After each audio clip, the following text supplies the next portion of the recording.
నమస్తే. ఇన్నాళ్ళు నన్ను సపోర్ట్ చేస్తూ, ఎంకరేజ్ చేస్తూ మీ ప్రేమని నాకు అందిస్తున్న ప్రతి ఒక్కరికి కృతజ్ఞతలు.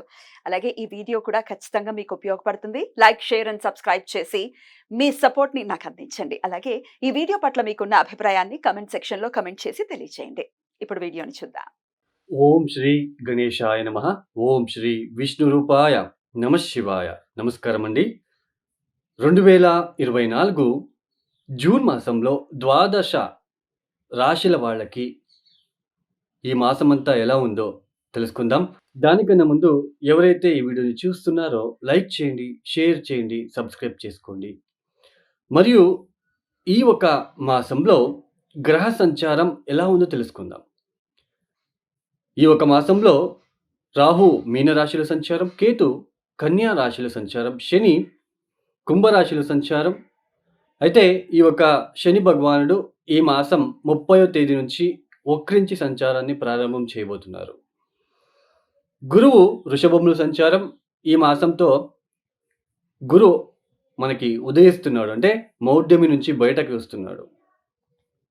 సూర్యుడు జూన్ 15వ తేదీ వరకు వృషభంలో సంచారం, తదుపరి మిథున రాశిలో సంచారం. కుజుడు ఈ మాసమంతా కూడా మేషరాశిలో సంచారం. శుక్రుడు వృషభ మిథున రాశిలో సంచారం. బుధుడు మిథున కర్కాటక రాశిలలో సంచారం. ఇక్కడ శుక్ర మౌఢ్యమి అనేది ఇంకా కొనసాగుతుంది. జూలై 11వ తేదీ వరకు కూడా శుక్ర మౌఢ్యం అనేది ఉంటుంది. అయితే గురు మాత్రం ఉదయిస్తున్నాడు. ఇక్కడ ముఖ్యంగా ప్రేక్షకులకు ఒక సందేశాన్ని ఇవ్వాలనుకుంటున్నానండి. చాలా మందికి ఇప్పుడు గురుబలం వచ్చేసింది, బాగా అవుతుంది అని చెప్తున్నారు. బట్ మాకేమీ మంచి జరగట్లేదు అని కొంతమంది కామెంట్స్ పెట్టడం చూస్తున్నాము. అయితే ఇక్కడ మెయిన్ అండి, అష్టక వర్గ బిందువులు ఇంపార్టెంట్, మరియు దశాభుక్తి కూడా ఇంపార్టెంట్ అండి. ఇప్పుడు మేషరాశి వాళ్ళకి గురుబలం వచ్చింది, అంటే ద్వితీయ స్థానంలో గురువు గారి సంచారం జరుగుతున్నది. మీ జన్మ జాతకంలో వృషభ రాశికి గురువు గారు ఎన్ని బిందువులు ఇచ్చారు? మీరు పుట్టినప్పుడు ఒక్కొక్క గ్రహము ఒక్కొక్క రాశులలో పాయింట్స్ ఇచ్చుకుంటూ వస్తుంది తన ఒక స్ట్రెంగ్త్‌తో. ఆ పాయింట్స్‌ని మనం అష్టక వర్గం బిందువులోనే అంటాం. సో, మీ యొక్క జన్మ జాతకంలో వృషభానికి గురువు గారు ఎన్ని బిందువులు ఇచ్చారు? ఇది చూసుకోండి. 0, 1, 2, 3 ఇట్లా ఇచ్చి ఉంటే కాస్త ఇబ్బంది పెట్టే రకంగా ఉంటుంది. అంటే గురుబలం ఉన్నప్పటికీ అది పెద్దగా యోగించదు. అయితే 3 కన్నా ఎక్కువగా ఉంటే ఆ ఒక గ్రహం అనేది స్ట్రెంగ్త్ అనేది బాగా బలం అనేది ఉంటుందని అర్థం. అదే సేమ్ ప్రొసీజర్‌నే ఏలినాటి శనికి కూడా అప్లై చేసుకోండి. కొంతమంది ఏలినాటి శని ఇబ్బంది పెట్టదు. ఇబ్బంది పెట్టినా బయటపడుతూ ఉంటారు. కొంతమందికి చాలా డిప్రెషన్‌కి వెళ్ళిపోతారు. ఏలినాటి శని టైంలో చాలా మానసిక పరమైన డిప్రెషన్స్, అపవాదాలు ఎక్కువగా వస్తాయి. శని జన్మరాశిలో వచ్చినప్పుడు ఆ రాశిలో ఎన్ని ఇచ్చాడు బిందువులు అని చూసుకోండి. 0, 1, 2, 1, 2 ఇచ్చి ఉంటే చాలా డేంజర్. చాలా డిప్రెషన్‌లోకి తీసుకెళ్తాడు. మరియు మీ యొక్క దశాభుక్తి కూడా చాలా ఇంపార్టెంట్ అండి. దశా పీరియడు ప్రతి ఒక్కరికి చాలా ఇంపార్టెంటు. ఏ దశ జరుగుతుంది? భుక్తి ఏంటి? ఆ దశాభుక్తికి తగ్గట్టుగా మనం పరిహారాలు చేసుకుంటూ వెళ్ళాలి. ఇప్పుడు బుధ మహాదశ రాహుభుక్తి జరుగుతుంది అనుకోండి. శివ సహస్రనామం చదువుకోవాలి. మనమే ప్రతిరోజు చదువుకోవడము, లేదా మనము పంతులతో ఏదైనా శివాలయానికి వెళ్ళి శివ సహస్రనామం చేయండి అంటే చేస్తారు.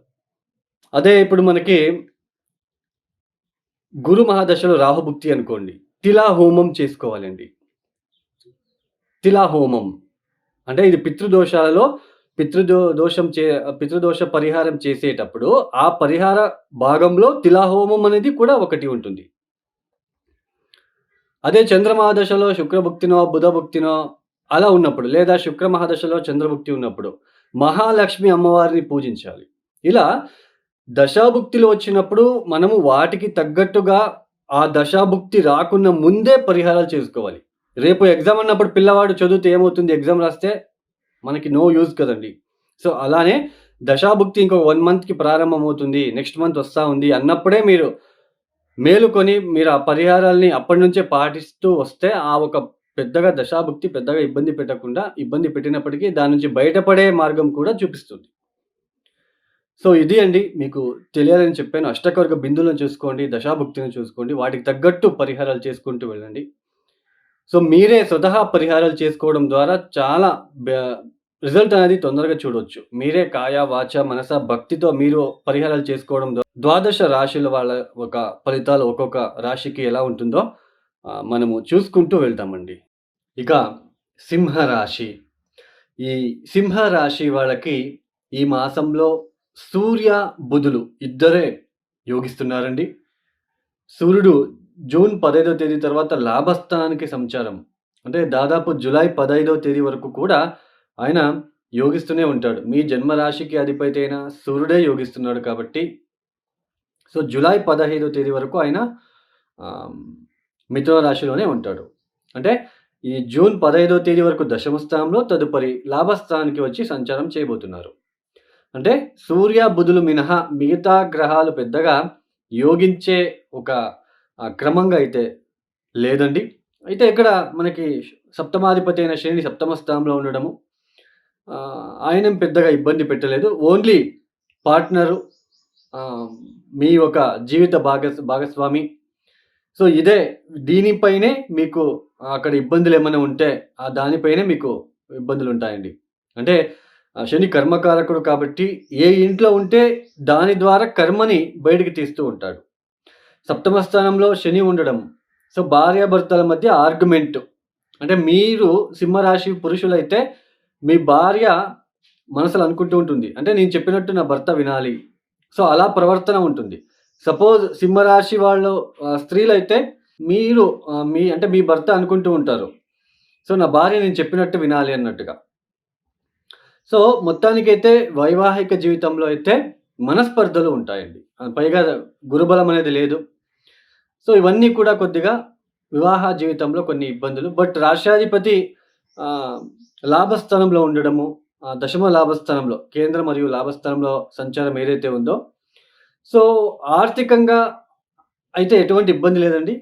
అంటే క్రమేణంగా ఆర్థిక విషయంలో అభివృద్ధి అనేది సాధించడానికి అవకాశాలుంటాయి. సంఘంలో మంచి గుర్తింపు రావడము, పేరు ప్రఖ్యాతలు పెరగడం లాంటివి. సో, తర్వాత కొత్త కొత్త మిత్రులు పరిచయం అవ్వడము, ఆ మిత్రుల ద్వారా కొన్ని పనులన్నీ చేసుకోవడం లాంటివి. ఆదాయ మార్గాలు పెరగడము. అంటే మల్టీవేలో మీకు డబ్బులు రావడానికి అవకాశాలుంటాయి. ఇన్ని రోజులు పెట్టుబడి పెట్టుకొని మీరు బిజినెస్ మల్టిపుల్ వేలో బిజినెస్ చేస్తున్న వాళ్ళకి ఇప్పుడు ఆదాయం బాగా రావడానికి అవకాశాలుంటాయి. తర్వాత గృహ మార్పు చేసుకోవడానికి కూడా ఇక్కడ బాగా కలిసి వస్తుంది. ఉద్యోగం అవకాశాలు లభిస్తాయి. ఉద్యోగం ఖచ్చితంగా సింహరాశి వాళ్ళకి ఈ మాసంలో ఉద్యోగం దొరికే అవకాశాలుంటాయి. ఎందుకంటే రాష్ట్రాధిపతి దశమ స్థానంలో లాభస్థానంలో సంచారం ఏదైతే ఉందో, ఇక్కడ ఉద్యోగం దొరకడానికి అవకాశాలుంటాయి. అయితే ఇక్కడ కుటుంబపరంగా, తర్వాత వ్యక్తిగత జీవితం అంటే పర్సనల్ భార్యాభర్తల విషయంలో మాత్రమే కొద్దిగా ఇబ్బందులు కనిపిస్తూ ఉంటాయి. అప్పుడప్పుడు మీ భార్య లేదా భర్త తరపున బంధువులతో చికాకులు, కొన్ని మనస్పర్ధలు, సో, గొడవలు లాంటివి. సో, ఇవన్నీ కూడా ఉంటాయి. సో, కొద్దిగా జాగ్రత్తగా వ్యవహారం చేసుకున్నట్లు గనకైతే ఇబ్బందుల నుంచి బయటపడొచ్చు. ఉద్యోగం విషయంలో అభివృద్ధి, ఆర్థిక విషయంలో అభివృద్ధి, పొలిటికల్ ఈ రాజకీయ ఒక పదవిలో ఎవరున్నారో, సో, వాళ్ళకి చాలా యోగ్యవంతమైన ఫలితాలు రాబోతున్నాయి. కాంట్రాక్టర్సు, బిల్డర్సు, సాఫ్ట్‌వేర్ ఫీల్డ్‌లో పనిచేసే వాళ్ళకి. సో, వీళ్ళందరికీ కూడా లబ్ధి అనేది చాలా చక్కగా ఉంటుంది. జ్యోతిష్యులకు కూడా ఈ సింహరాశిలో ఎవరైతే జ్యోతిష్యం ఫీల్డ్‌లో ఉంటారో వాళ్ళకి కూడా బాగా ఆదాయ మార్గాలు పెరిగే సూచనలు ఎక్కువగా ఉంటాయి. పైగా నవమాధిపతి నవమస్థానంలో కుజుడు. ఆయన ఇంట్లో ఆయనే స్వక్షేత్రంలో ఉండడము. పిత్రార్జిత ఆస్తులు మీకు కలిసి రావడం కావచ్చు. గతంలో మీరు ఏదైతే కోర్ట్ కేసుల్లో ఇరుక్కొని ఉంటారో, అంటే పిత్రార్జిత ఆస్తుల కోసం ఏదైనా కోర్ట్‌కి మీరు చుట్టూ తిరుగుతూ ఉంటే, అది ఈ సమయంలో కొద్దిగా విజయం మీ పైన అంటే మీ తరపున రావడం లాంటిది. సో, ఇటువంటివన్నీ మంచి శుభ ఫలితాలు సింహరాశి వాళ్ళకి ఈ మాసమంతా మీకు ఇబ్బందులుండవండి. ఎందుకంటే ఎంత ఇబ్బందులొచ్చినా రాష్ట్రాధిపతి బాగున్నాడు. సూర్యుడు నంబర్ 1 పొజిషన్‌లో ఉన్నాడు కాబట్టి, సో, ఆలోచించాల్సిన అవసరం లేదు. అయితే భార్యాభర్తల విషయంలో, కుటుంబ విషయంలో జాగ్రత్తగా ఉంటే మంచిది. తర్వాత డబ్బులు ఎక్కువ ఖర్చులు పెట్టకుండా చూసుకోండి. ఈ సింహరాశి వాళ్ళు తప్పనిసరిగా ప్రతిరోజు ఆదిత్య హృదయ స్తోత్ర పారాయణం, సూర్యుడికి అర్ఘ్యం ఇవ్వడం లాంటిది. తర్వాత హనుమాన్ చాలీస చదువుకోవడం, తర్వాత హనుమాన్ మందిరానికి వెళ్ళి తమలపాకులతో చేసిన హారాన్ని వేయడము, తర్వాత ప్రతిరోజు శివ సహస్రనామం, ప్రతి గురువారం శివుడికి పసుపు నీళ్ళతో అభిషేకం లాంటిది, దత్తాపారాయణం చేసుకున్నట్లయితే మరిన్ని శుభ ఫలితాలు పొందుకోవచ్చు. ఈ యొక్క వీడియో మీకు నచ్చితే లైక్ చేయండి, షేర్ చేయండి, సబ్స్క్రైబ్ చేసుకోండి. సర్వే జనో సుఖినో భవంతు. ధన్యవాదములు.